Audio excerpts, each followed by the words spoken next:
Don't you cry, honey. You two kids really love each other. You got nothing to be scared of. Now that you're a jaded college man, I'll let you in on a secret. I use that every year in the 9th grade, and it always gets a good... When the Beverly Hillbillies first aired in 1962, it became an instant cultural phenomenon. Millions tuned in every week to watch the rags-to-riches adventures of Jed Clampett and his family as they stumbled through the polished world of Beverly Hills. It was slapstick gold, simple, innocent, and relentlessly funny. But behind the curtain of laughs, banjo twangs, and Granny's shotgun were stories the public never heard. Stories of backstage heartbreak, studio manipulation, and career-altering decisions. Now, decades later, surviving cast members, close relatives, and behind-the-scenes crew have come forward to reveal what most fans never figured out. And what they share will forever change how you see this beloved show. When Buddy Ebsen took on the role of Jed Clampett, he had no idea he'd be tied to it for the rest of his life. At the time, Ebsen was a respected character actor, a song and dance man with a background in vaudeville. He thought the Beverly Hillbillies would be a fun diversion, not a defining role. But as the show exploded in popularity, it began to consume his public image. Fans didn't recognize Ebsen, they recognized Jed, and that distinction haunted him. In private interviews years later, he admitted that while he was proud of the work, he sometimes wished he'd never taken the role. "They stopped seeing me," he once said. "They only saw the hat."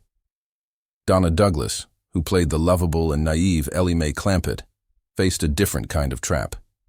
A beauty queen turned actress, Douglas quickly became a pin-up icon for the 1960s.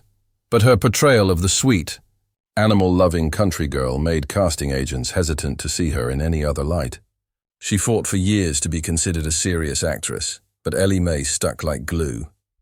Douglas turned down multiple film roles that she felt were too revealing or not in line with her beliefs, choosing instead to protect the image fans loved, even if it cost her everything. Behind the scenes, the tension between art and identity quietly grew. The show's producers pushed for more caricature, more exaggeration. The cast wanted grounding, balance, something real behind the absurdity.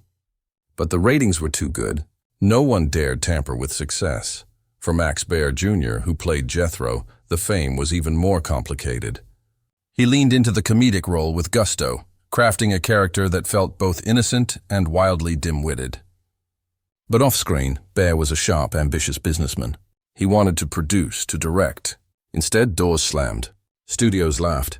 "You're Jethro," they said. "That's all the audience wants." It would take decades, and Baer's own financing, before he could prove them wrong. And yet, through it all, the cast kept smiling. They did the interviews, posed for the photos, signed the autographs. Because that's what was expected. But deep down, they all knew. They weren't just playing roles, they were being buried beneath them. Though the Beverly Hillbillies presented itself as light-hearted country chaos, what unfolded behind the cameras told a far more complex story, one of creative battles, power plays, and growing tensions that most fans never saw. From the very first season, producer Paul Henning ran the show with a clear vision. Simple folks from the Ozarks dropped into high society, with fish-out-of-water gags as the backbone of every episode. But as the show gained popularity, some cast members began pushing for deeper storylines, ones that explored identity, relationships, even subtle critiques of class. These ideas were quietly ignored. The network didn't want evolution. They wanted consistency, familiarity, ratings. Buddy Ebsen was among the first to feel the frustration. As a seasoned performer with decades of experience, he occasionally suggested refining Jed's character, adding depth, showing more of his past. But the producers pushed back. According to one former writer, Buddy would say, "A man doesn't talk like that unless he's got scars." But the writers just smiled and rewrote his lines with bigger punchlines. Over time, Ebsen stopped asking. He clocked in, hit his marks, and went home. In private, he called the show a paycheck with a laugh track.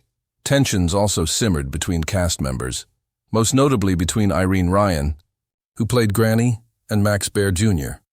While their on-screen chemistry was electric, sources from the set say that Baer's improvisational style sometimes clashed with Ryan's more traditional delivery. One crew member recalled an incident where Ryan confronted Bear over a line he ad-libbed that stole focus from her punchline. "If you want to be the star," she allegedly snapped, "start your own show." Bear, always respectful, apologized, but the distance remained. And yet, amidst these personal frictions, a quiet loyalty bonded them all. They were underpaid, wildly so by today's standards, and despite the show being one of the most watched programs in America, their contracts were locked in. No bonuses, no royalties. When reruns of the Beverly Hillbillies played for decades after the series ended, the cast earned nothing. Donna Douglas, in particular, spoke about this in later interviews with a mix of grace and regret. "We made the world laugh," she said. "We just didn't realize how little they'd let us keep." There was also conflict with CBS executives, who saw the show as a rural gold mine and repeatedly pressured Henning to create spin-offs and crossover episodes with other hillbilly comedies like Green Acres and Petticoat Junction.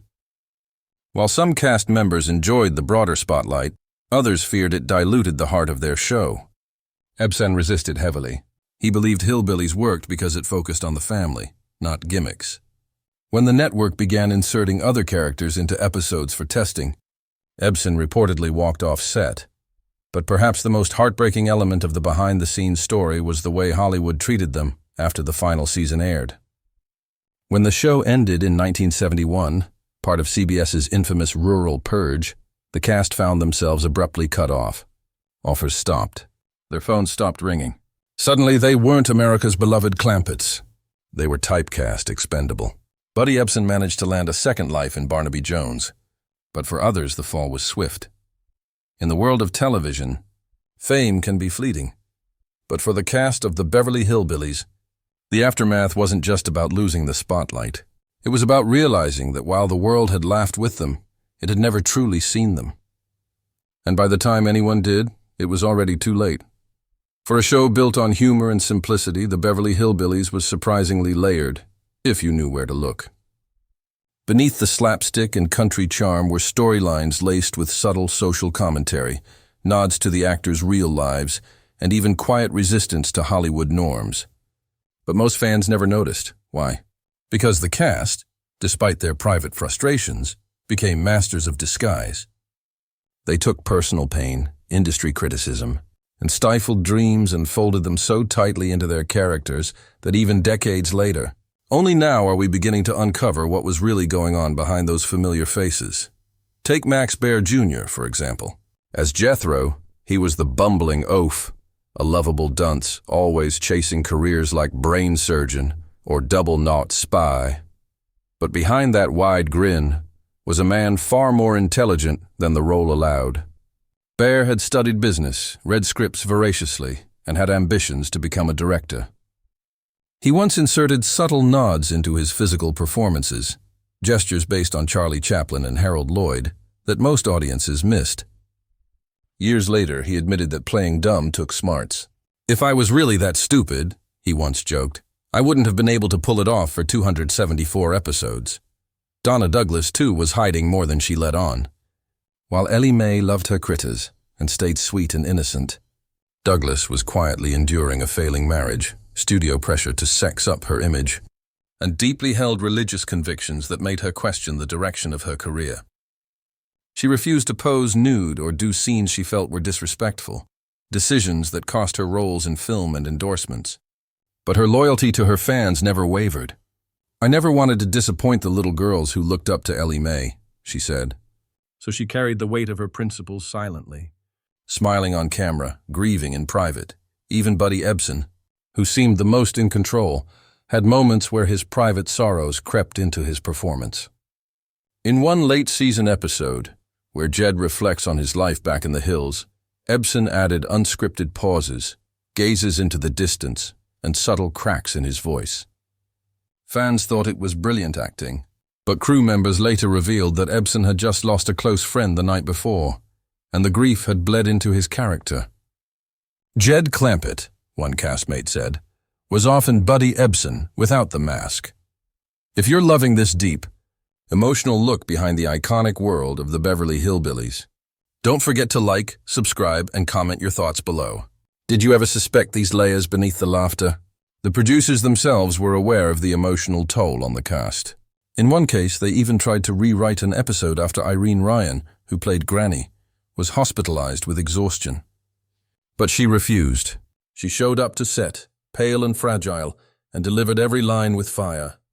She collapsed at home 2 days later. That moment was never made public, but the rest of the cast remembered it as the day they realized just how far each actor was pushing themselves for the show, even if no one outside the studio ever knew. There were also running-in jokes that were never explained. For instance, the Clampetts never called their mansion home. In the scripts, it was always that house in Beverly Hills. Why? Because the writers, at the request of the cast, wanted to maintain a sense of longing, the idea that no matter how rich they got, they still didn't belong. It was a quiet protest against Hollywood's obsession with wealth, a subtle message. You can take the family out of the mountains, but you can't take the mountains out of the family, and maybe that's what fans never figured out. The Beverly Hillbillies wasn't just a comedy. It was a coded tale of survival, of artists holding onto their values in a world that kept asking them to let go. And the laughter? That was just the camouflage. When the Beverly Hillbillies aired its final episode in 1971, there was no grand send-off, no network tribute, no dramatic farewell. The series was quietly pulled as part of CBS's infamous Rural Purge, where shows seen as too country were replaced by more urban, edgy programming. But the show's quiet ending didn't erase its legacy. It only deepened the mystery surrounding its cast and the impact it had on American culture. And what's emerged since is something few fans ever expected: a deeper, more meaningful portrait of a show that seemed, on the surface, like little more than slapstick in bib overalls. After the cameras stopped rolling, the cast went in very different directions. Buddy Ebsen eventually reinvented himself on Barnaby Jones, embracing a more serious role that allowed him to step out from Jed Clampett's shadow. But even then, the public still called him Jed. In interviews toward the end of his life, Ebsen seemed to wrestle with the idea of legacy. He once said, "You don't always get to choose what you're remembered for. But if you do it with heart, you can live with it." Those close to him say he kept a pair of Jed's boots in his closet until the day he died. Donna Douglas took a different path. Disillusioned with Hollywood, she left acting behind and became a gospel singer, author, and inspirational speaker. She visited schools, prisons, and churches, often speaking about self-worth, faith, and standing by your values. In a world obsessed with reinvention, Donna never did. She stayed true to the image of Ellie Mae, not because she had to, but because she chose to. She believed the character had given people hope, and she carried that responsibility with quiet grace. When asked in an interview if she resented being typecast, she smiled and said, "Not everyone gets to play a role that makes people happy for 50 years. Max Baer Jr. spent decades fighting to prove he was more than Jethro." He became a successful investor and producer, though he never fully escaped the shadow of the show.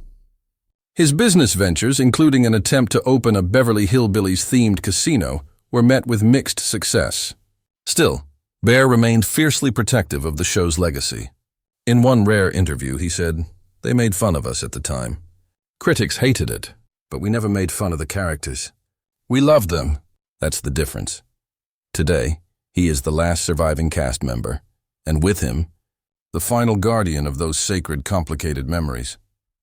As for Irene Ryan, her passing in 1973 shook the cast deeply. She had given everything to the show, even as her health deteriorated. She never lived to see how deeply her performance as Granny would resonate for generations. She remains to this day one of the most beloved matriarchs in television history.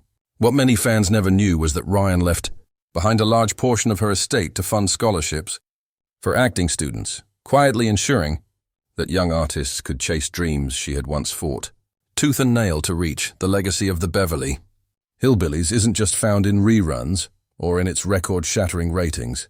It lives in the contradictions, the laughter born from pain, the innocence crafted by professionals who had seen the darker corners of the industry, the pride of working-class characters portrayed by actors who were often dismissed by Hollywood's elite. It's in the things that fans never saw but now can finally understand. The sacrifices, the silences, The battles fought behind those familiar sets, and perhaps that's the great secret most fans never figured out. The Beverly Hillbillies wasn't just a comedy, it was a survival story. Not just for the Clampetts, but for the cast. A show about misfits in a world that didn't understand them, played by real people who lived that very same struggle in a business that often forgot to say thank you. But through it all, they made America laugh. And in doing so, they carved out something timeless.